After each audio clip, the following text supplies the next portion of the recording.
warahmatullahi wabarakatuh. Alhamdulillahirabbil alamin wa bihi nasta'inu ala umuri dunya waddin wa ala alihi washabihi ajmain. Amma ba'du. Pertama-tama marilah kita panjatkan puji syukur kehadirat Allah Subhanahu wa taala sehingga kita masih diberikan kesehatan sampai pada saat hari ini. Tak lupa juga sholawat beserta salam marilah kita curang limpahkan kepada baginda kita, yakni Habibana wa Nabiyana Muhammad Sallallahu Alaihi Wasallam. Perkenalkan, nama saya Nadia Syafari dan rekan saya Salsa Astia Destiani dan saya Ajis. Kami dari kelompok 2. Di sini kami akan sedikit memaparkan materi tentang sifat Rasul-Rasul Allah Subhanahu wa taala.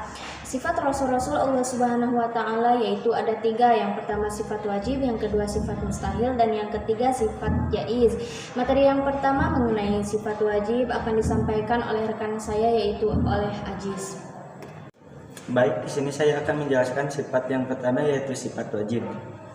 Sifat wajib artinya sifat yang pasti ada pada Rasul. Tidak bisa disebut orang Rasul jika tidak memiliki sifat-sifat ini. Rasul jika tidak memiliki sifat-sifat ini, sifat wajib ini ada 4 yaitu as-siddiq, amanah, tabligh, dan patonah. Yang pertama yaitu as-siddiq. As-siddiq yaitu Rasul selalu benar. Apa yang dikatakan Nabi Ibrahim alaihissalam kepada bapaknya adalah perkataan yang benar. Apa yang disembah oleh bapaknya adalah sesuatu yang tidak memberi manfaat atau mujarab jahiliyah. Peristiwa ini diabadikan pada Quran Surat An-Maryam ayat 41 yang berbunyi Bismillahirrahmanirrahim. Wadhkuru fil kitabi Ibrahim innahu kana siddiqan nabiyya, yang artinya, dan ceritakanlah Muhammad kisah Ibrahim di dalam kitab Al-Quran. Sesungguhnya dia adalah seorang yang sangat membenarkan seorang nabi.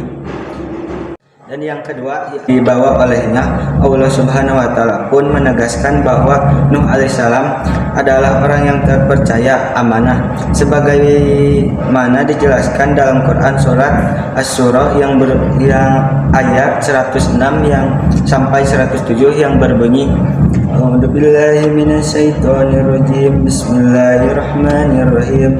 Jadi qala lahum abuhum ala tattaqun inni lakum rasulun amin, yang artinya ketika saudara mereka Nuh berkata kepada mereka, mengapa kamu tidak bertakwa, sesungguhnya aku ini seorang rasul kepercayaan yang diutus kepadamu.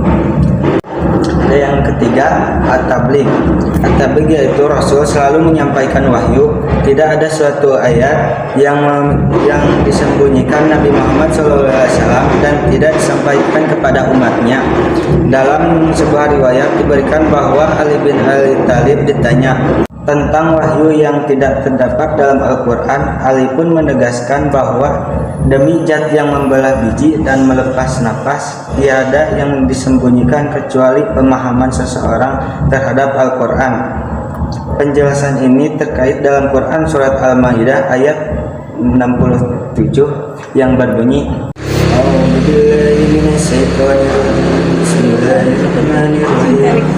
Ya ayyuhar rasul balligh ma unzila ilaika mir rabbik wa illam taf'al fama balaghta risalatah wallahu yasimuka minan nasi innallaha la yahdil qaumal kafirin, yang artinya, wahai Rasul, sampaikanlah apa yang diturunkan Tuhanmu kepadamu. Jika tidak engkau lakukan apa yang diperintahkan itu, berarti engkau tidak menyampaikan amanatnya, dan Allah Subhanahu wa taala memelihara engkau dari gangguan manusia. Sungguh Allah Subhanahu wa taala tidak memberi petunjuk kepada orang-orang kafir. Dan yang terakhir yaitu al-patonah. Al-patonah yaitu Rasul memiliki kecerdasan yang tinggi. Ketika terjadi perselisihan antara kelompok kabilah di Mekah, setiap kelompok memaksakan kehendak untuk meletakkan al-hajar al-aswad yaitu batu hitam Di atas menengahi dengan cara semua kelompok yang bersengketa agar memegang ujung kain yang dibawanya. Kemudian Nabi meletakkan batu itu di tengahnya dan mereka semua mengangkat hingga sampai di atas Ka'bah. Sungguh cerdas Rasulullah SAW. Alhamdulillahirobbilalamin. Materi yang pertama telah disampaikan oleh Ajis. Selanjutnya materi yang kedua akan disampaikan oleh Salsa. Baik, saya akan menjelaskan tentang sifat mustahil. Sifat mustahil adalah sifat yang tidak mungkin ada pada Rasul. Sifat mustahil ini lawan dari sifat wajib, yaitu al-kijib.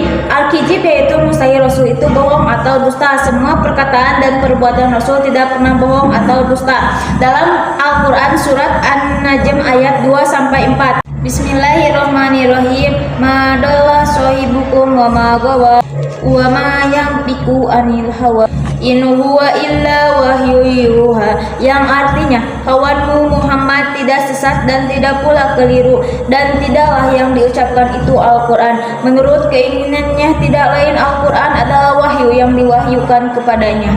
Dan yang kedua adalah al-khianah. Al-khianah yaitu mustahil Rasul itu khianat. Semua yang dimanatkan kepada pasti dilaksanakan. Dalam Quran surat Al-An'am ayat 106. Bismillahirrahmanirrahim. Ittabi ma uhiya ilaika min rabbika la ilaha illa huwa wa arid anil musyrikin, yang artinya ikutilah apa yang telah diwahyukan kepadamu Muhammad, tidak ada Tuhan selain Dia, dan berpalinglah dari orang-orang musyrik.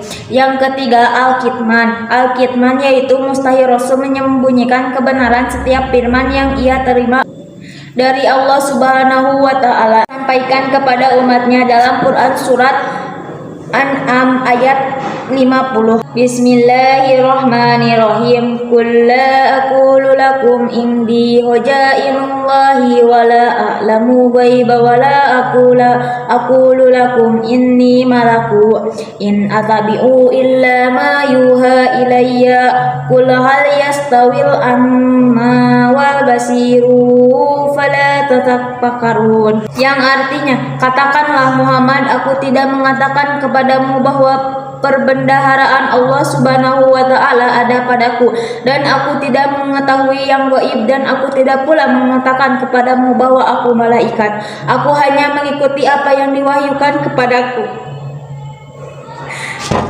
Katakanlah, apakah sama orang yang buta dengan orang yang melihat? Apakah kamu tidak memikirkannya? Yang keempat, al-maladah. Al-maladah yaitu mustahil Rasul itu bodoh. Meskipun Rasulullah SAW tidak bisa membaca dan menulis ummi, tetapi ia pandai. Dalam Quran surat Al-A'raj ayat 199. Bismillahirrahmanirrahim. Qudil aqwa wa'mur bil urfi wa arid anil jahilin, yang artinya jadilah pemaaf dan suruhlah orang mengerjakan yang ma'ruf, serta janganlah pedulikan orang-orang yang bodoh.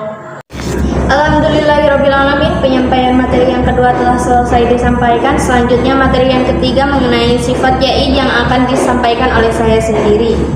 Sifat jaiz, selain Rasul memiliki sifat wajib dan juga lawannya yaitu sifat mustahil, Rasul juga memiliki sifat jaiz. Akan tetapi sifat jaiz Rasul dengan sifat jaiz Allah Subhanahu wa Ta'ala sangat berbeda. Allah Subhanahu wa Ta'ala berfirman dalam Al-Quran surat Al-Mu'minun ayat 33 yang berbunyi, Bismillahirrahmanirrahim. Ma hadza illa basharun mislukum ya'kulu mimma ta'kuluna minhu wa yashrabu mimma yashrabun, yang artinya orang ini tidak lain hanyalah manusia seperti kamu. Dia makan seperti apa yang kamu makan dan dia minum seperti apa yang kamu minum. Rasul juga memiliki sifat-sifat yang tidak terdapat pada selain Rasul, yaitu Yang pertama yaitu Ismatur Rasul. Ismatur Rasul adalah orang yang maksum, terlindung dari dosa dan salah dalam kemampuan pemahaman agama, ketaatan, dan penyampaian wahyu Allah Subhanahu wa Ta'ala. Oleh karena itu, seorang Rasul selalu siaga dalam menghadapi tantangan dan tugas apapun. Yang kedua, Istijamur Rasul adalah orang-orang yang selalu komitmen dengan apapun yang mereka ajarkan. Mereka bekerja dan berdakwah sesuai dengan arahan dan perintah Allah Subhanahu wa Ta'ala. Meskipun untuk menjalankan perintah Allah Subhanahu wa Ta'ala harus berhadapan dengan tantangan-tantangan yang berat, baik dari dalam diri pribadinya maupun dari para musuhnya. Rasul tidak pernah sejengkal pun menghindar atau mundur dari perintah Allah Subhanahu wa Ta'ala. Alhamdulillahirrabbilalamin. Materi dari yang pertama sampai yang terakhir telah selesai disampaikan. Mohon maaf bila ada kekurangan, karena kesempurnaan hanya milik Allah semata. Mungkin cukup sekian penjelasan dari kami mengenai sifat Rasul-Rasul Allah Subhanahu wa Ta'ala. Billahi taufiq wal hidayah. Wassalamualaikum warahmatullahi wabarakatuh.